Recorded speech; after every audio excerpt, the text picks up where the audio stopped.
Okay.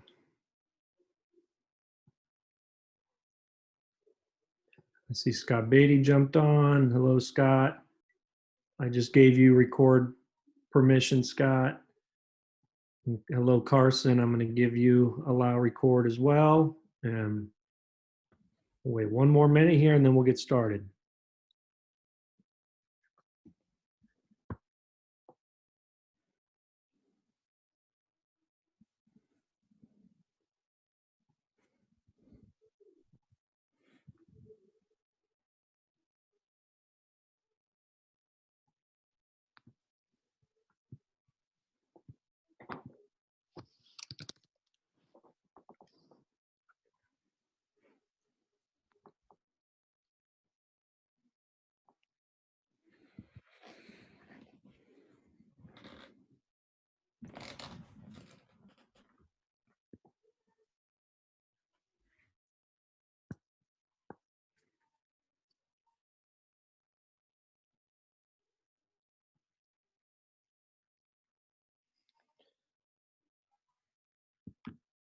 Hello, Larry. I just gave you permission to record. If that, hopefully that worked on your end.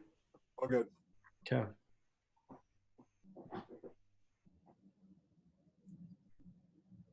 Io, I know you went gallery view so you could see all your media friends again, right? That you've been missing? Say it again? I said, did you go gallery view on your Zoom so you could see all your media friends' faces here that you've been missing? Yeah, it's some new faces. I never seen. It's your group is growing. Yeah.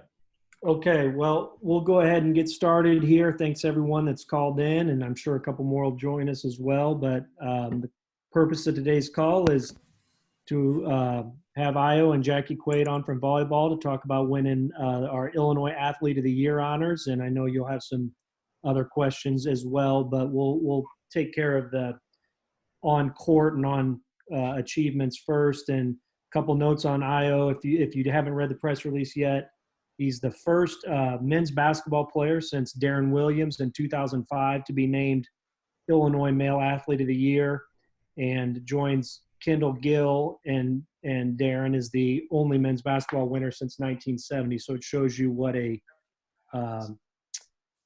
hotly contested field this award usually is, and is a great honor that I want to congratulate you that you'll be able to have that honor carry you for forever with all the things you've accomplished at Illinois. This is one of the biggest, and we'll go through and take a number of media questions. I'm going to start with Scott Ritchie from the News Gazette, and I'll remind the media to help the audio. If you're not asking the question, please stay on mute, and then I'll move around to our group here, and we'll take care of all the questions. But we'll start with Scott. Yeah, I guess like what DB mentioned, just be the first basketball winner since Deron. The last two guys get it, Deron and Kendall. What does it maybe mean to you to kind of be in that group with two guys that went on to have pretty illustrious NBA careers after Illinois as well? It's a tremendous accomplishment to win an award, and they're so prestigious that only a handful of people won. So just to be in a category as those Illini legends, I'm humble and I'm thankful and grateful for it, because I know how many great athletes there is, how many great sports there is. So to win this award and be the winner of this award is just a great honor. Go ahead, Scott. I guess maybe as a follow-up, to go from freshman of the year at Illinois to now athlete of the year as a sophomore, what do you think maybe that says about your first two seasons at Illinois, maybe your time at Illinois? It just shows the hard work that I put in. The hard work I put in to win freshman of the year. Then I had to double that hard work to be able to win male athlete of the year. But, I mean, this award, only one person can win it. But I give credit to my teammates, my family, coaching staff, because without them, this award wouldn't be possible to win. It was a collective unit. They held me on and off the court.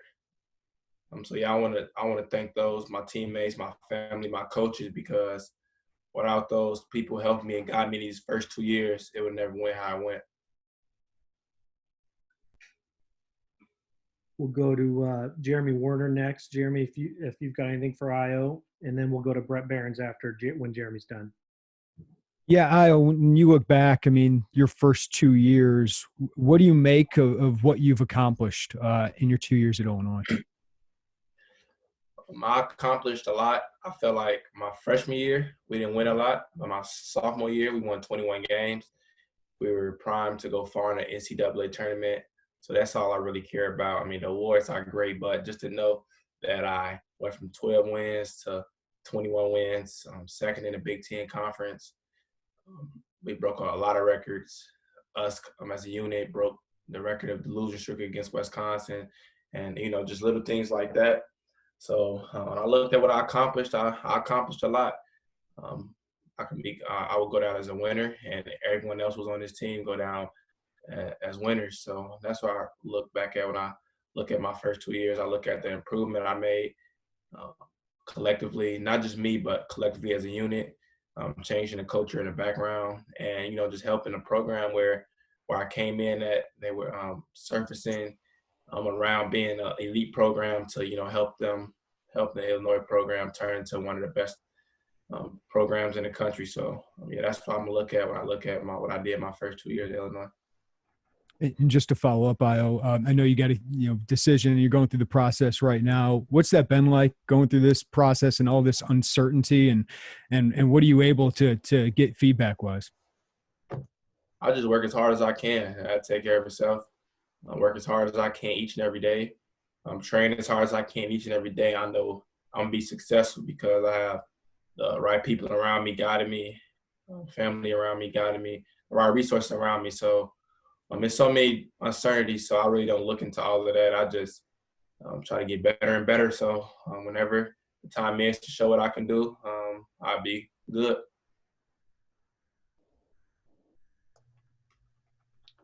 Anything else, Jeremy, right now? I'll let other people. Okay, go ahead, Brett Behrens, and then we'll go to Nico after Brett. I hope you're doing well. We talked with you a couple, 3 weeks ago. You said you were working out with your dad's old equipment. Has anything changed since then? Have you been able to find a hoop? Or are you still kind of in this uncertainty of staying at home and not really being able to do much training-wise? No, I have a gym. God is good. I have a great facility where I could get it in and work out at, lift weights, just working on my game. So, time has changed. So I talked to you. I have a gym now. I have everything I need to be successful. You had said at the time this was the longest stretch you've gone without shooting a basketball. What was that like to get into that gym then and be able to shoot again and to lift some weights other than Dad's old set? I felt good being in the gym. I started off with form shooting, just getting my touch back. I missed muscle memory, so it came back fast. I just put a lot of reps up. Pretty much the first week or two when I got the gym back, just put a lot of reps up, a lot of shots, ball handling, lifted a lot of weights, and then the more and more I got better and better at that, I started incorporating everything back into my game. Now I'm back at full strength with my workout schedule. Go ahead. Let's go to Nico, and then Scott Beatty, you'll be on deck if you've got something. Yeah, obviously a great season for yourself. Looking at Kofi as well, with him winning Freshman of the Year, you going on to win Athlete of the Year, both of you guys then declaring for the draft. Just what can you say about the dynamic and what you took out of most getting to play with that season with Kofi and just the results that you two were able to have? We had so much more to accomplish. That's the first thing I could say. But playing with Kofi, it was great. It was, any point guard dream is to play with a big who can catch lobs, rebound, set screen, just having the force out there. So this year we accomplished a lot, starting from, the Arizona game where we had no chemistry really. We were just out there basically playing rec ball until the last game at Iowa where we're at full strength. We together, we're fighting. So yeah, playing with Kofi, it was great.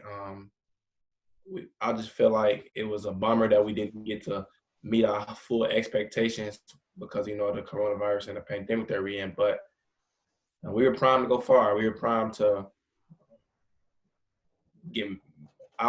reach Elite 8, Final Four. We were that good as a team, and me and his duo, we just got better and better by the game went, more and more better how the season went, and our chemistry rose. So yeah, he's a great player.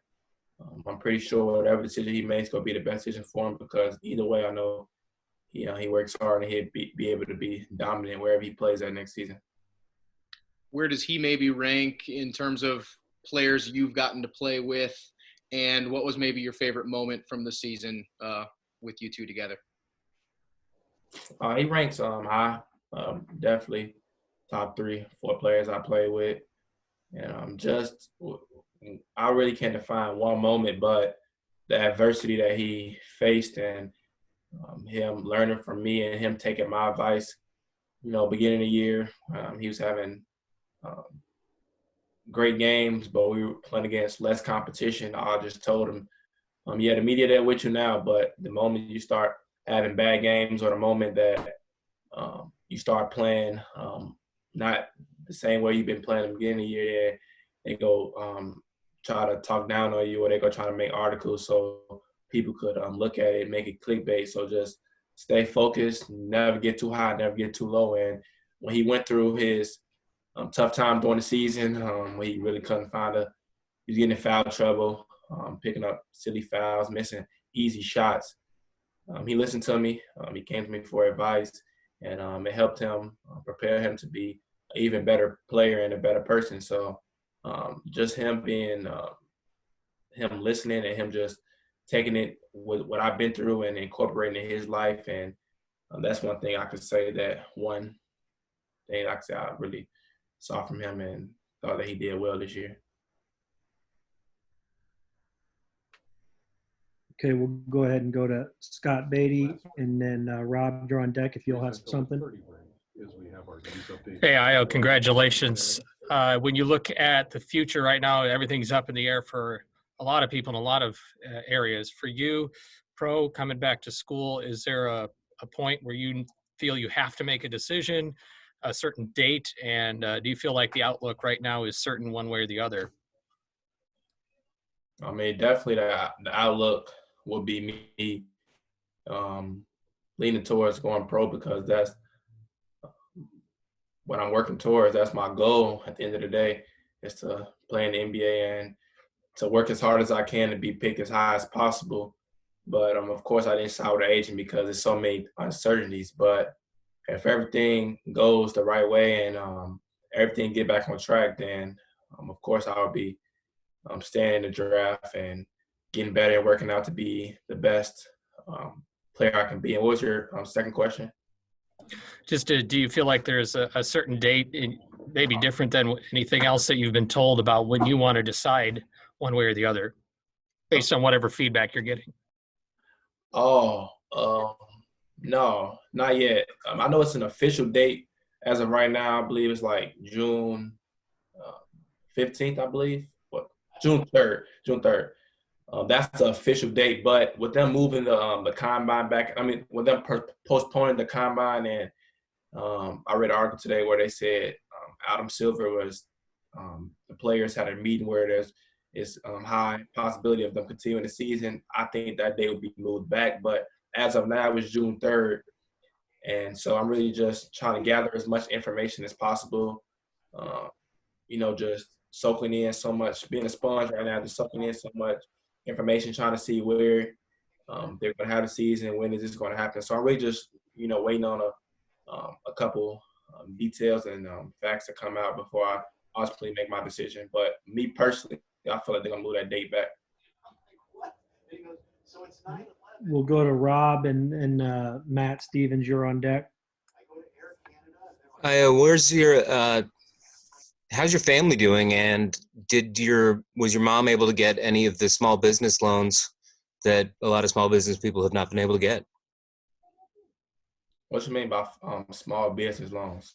Well, some people got a payout, got a check from the government if they weren't able to run their business because of coronavirus. Oh, though. Yeah, maybe a better question for his mom. So yeah, you might want to ask that about her. We living good though. That covers it. So you guys are all right now. Yeah, we always good. All right. Tell him I said hello. All right. Go ahead, Matt. And then Robert, you can be on deck. Simple question is, when did you kind of get the impression or start to think about this season being special for you? Was there a point during the regular season? Was there something in the off season that happened? What kind of popped up that you thought, okay, this could be a special run? The way we were competing in practice, we were going after each other in practice, and the more and more Coach Underwood got on me, like he would just go off me on little things, and like even if we say we start our practice slow, even if I had energy and if someone else was not playing right or didn't have enough energy, he'd keep coming to me, he'd keep drilling me, saying, lead him.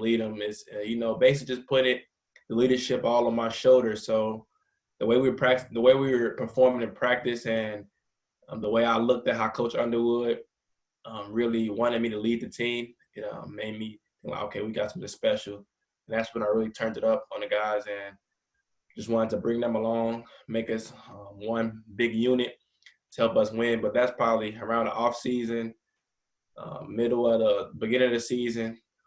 I felt like, this is going to be special. We have a great group of guys where we could really do something special. The only follow-up I've got is maybe the first time, at least I've gotten the chance to ask you, is what should Illinois fans know about Adam Miller that they maybe don't already know? Excuse me. They should know that he's a hard worker. He's going to come in. He's going to work his butt off to be the best player he can be. He's from Morgan Park, so he has that instilled in him from Coach Nick Irvin, the way he coaches, Hall of Fame coach. So you can know he's going to play hard, and no matter what situation he's put in, he's going to try to work his way out of it to be the best player he can be. He's a hard worker. That's pretty much the best compliment you give someone. I know he go work hard.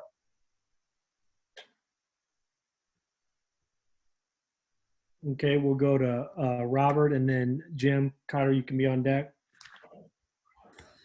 Yeah, a year ago when you announced that you were returning, it was labeled as unfinished business, and that was the hashtag with everything and shirts and everything else. And you were able to accomplish that. The team finished the year ranked, and here you are, male athlete of the year for the school. Do you feel, though, with the coronavirus that there's still a bit of unfinished business, or what are your thoughts on that with how the season ended? I mean, the way I look at it, we were in a position to finish business. We were in a position to go dancing and go as far as we wanted to go. So, I mean, one could look at it and say, you can have some more finished business, and then I can say, okay, if we do go to a national championship, if we lose, then technically did I finish business? So, I mean, the way you look at the term is however you want to take it. But me personally, my definition of finishing business, my definition of unfinished business was when I sat down with Coach Underwood, Coach O, Coach Chin, Coach Walker, when I sat down at Coach House and they were recruiting me, I told them that I was going to help them, finish top 2 in the conference, help them be one of the best programs in a university. We did both of those. I told them that I was going to help the team win so we can attract better players. We got 5-star Kofi, 5-star Adam, Andre Cabello, so many other, great 4-star prospects. And so pretty much when I meant by unfinished business, I meant that I was going to help accomplish everything that I said. I never really gave them how far we wanted to go because it's no limit on that. But it's unfortunate that we didn't get to go dancing. But at the position that what we did, I feel like I accomplished everything, all of my goals in the team. We accomplished our goal, and we didn't get to finish.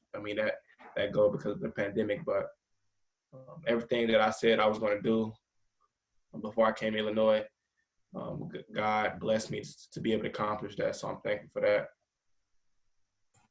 That's all for me. Thanks. Okay, Jim, you're up if you've got anything, and then we'll have Soupy on deck. Okay, hey, as these awards get handed out, obviously you win the Dike Eddleman Award, but Andres Feliz won the co-male Oski Spirit Award. What does that tell about Andres, and also the kind of talent, not alone the caliber of people that Coach Underwood's bringing into this Illinois system?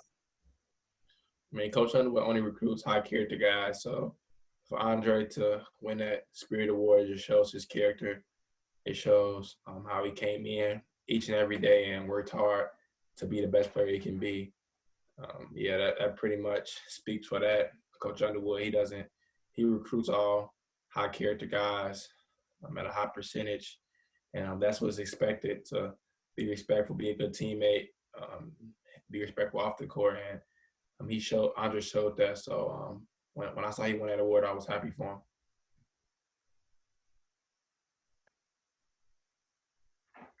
Okay, we'll go to Soupy, and then Carson, you're on deck.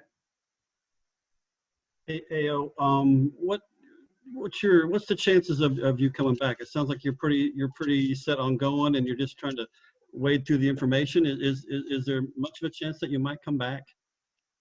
It's always a possibility, but that's why I haven't signed with an agent yet.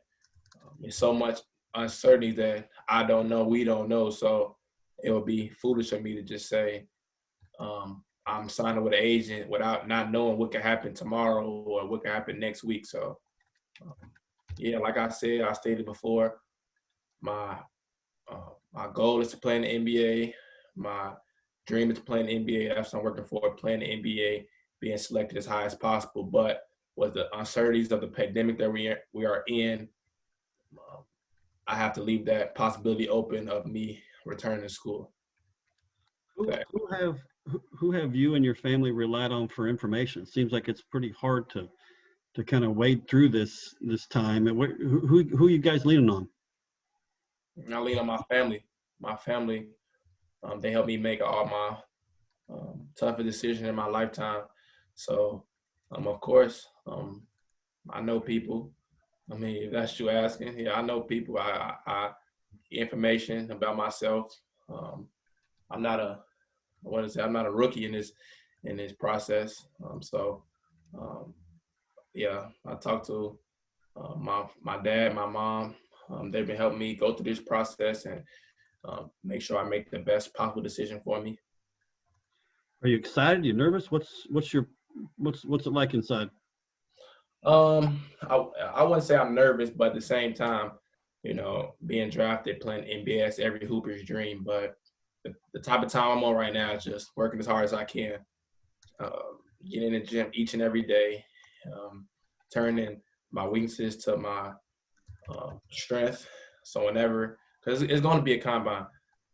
It's going to be a combine. It's going to be a place where I'm going to be able to show my talents, show everything that I can do that they might not be able to see if it wasn't a combine. So I'm for sure on that. So I'm just getting ready for whenever that time's come, because I know I work hard every day. It's going to show. Thank you. Yep.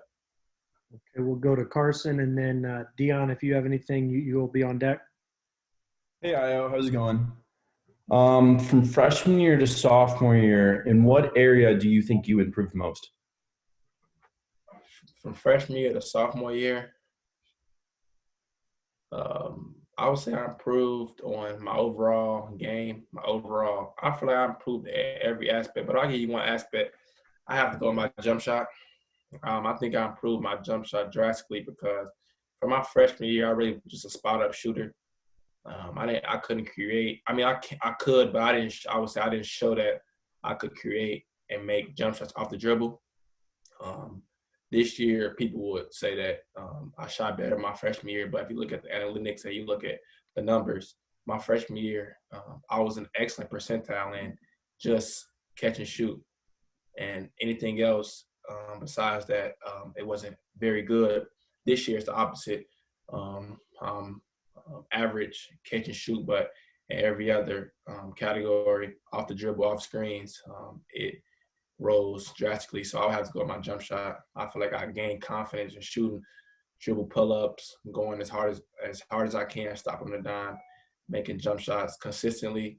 I'm making it when my team needed it, so I have to go on my jump shot. Awesome. And final question, what will you miss most as just a student at the University of Illinois, if you do leave?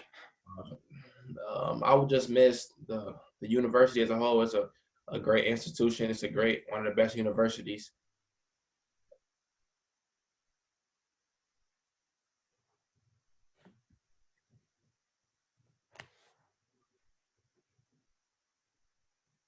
I can be.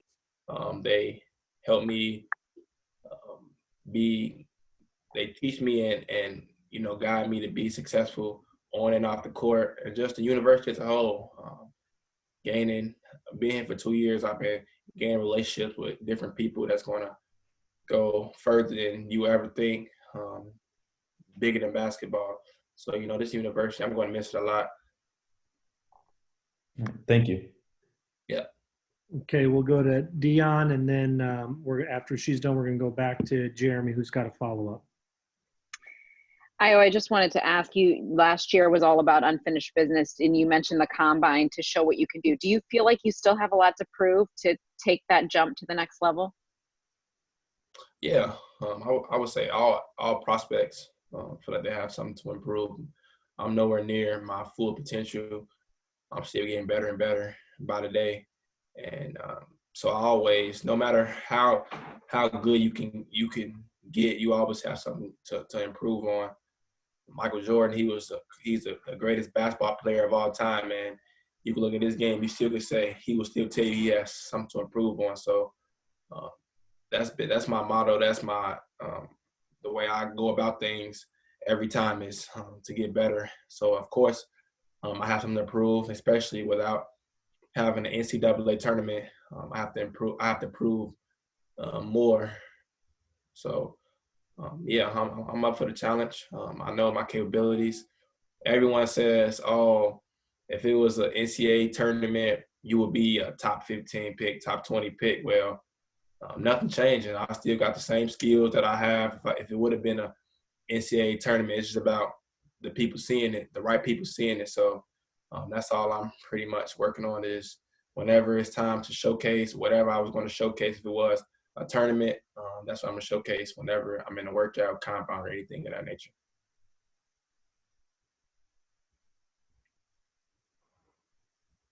All right, we'll go back to Jeremy, and Io, you just brought up MJ's name. So Jeremy is like every other person in America, spends every Sunday night watching the same thing as you. So he's got a question for you. Yeah, Io is a fellow, Chicagoland guy. I was just wondering, watching this documentary, and as someone who loves NBA and basketball history, what stands out most to you about the Last Dance documentary, or what would have been your favorite parts?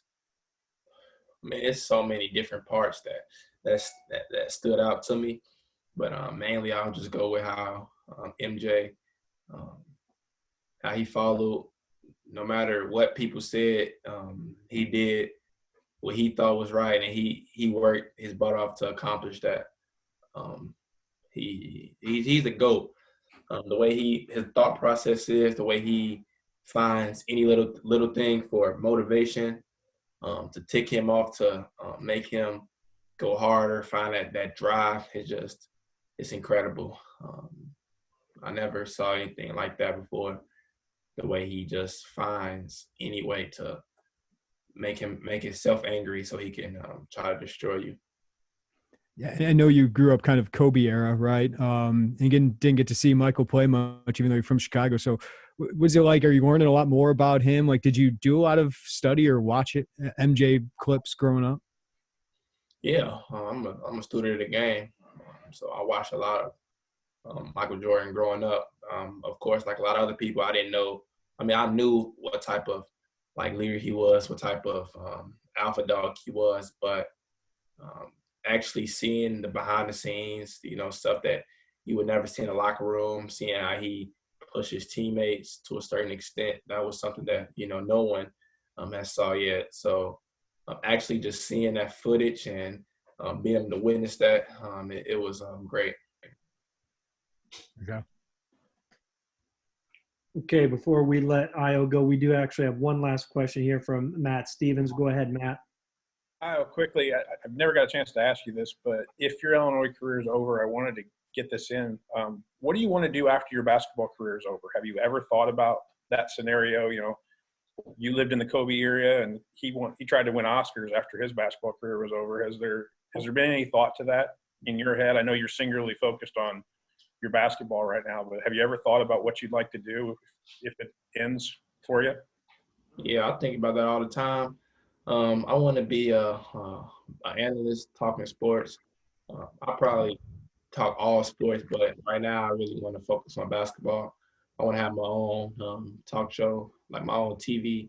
I want to have my own TV channel, like ESPN, but it's going to be called like Dose or something like that. I don't know yet, but I want to have my own channel where I'm going to have other athletes and other people who ever know the game, female, male, doesn't matter. If you know the game, I'm going to have them on my show with me. We could just talk basketball. It'll be cool. Yeah, I think about it all the time. Thanks, I appreciate it. Thanks, Derek. Okay, well, that'll wrap it up with Io. Io, we really appreciate you taking time for us. And we've got Jackie Quaid who's joined us.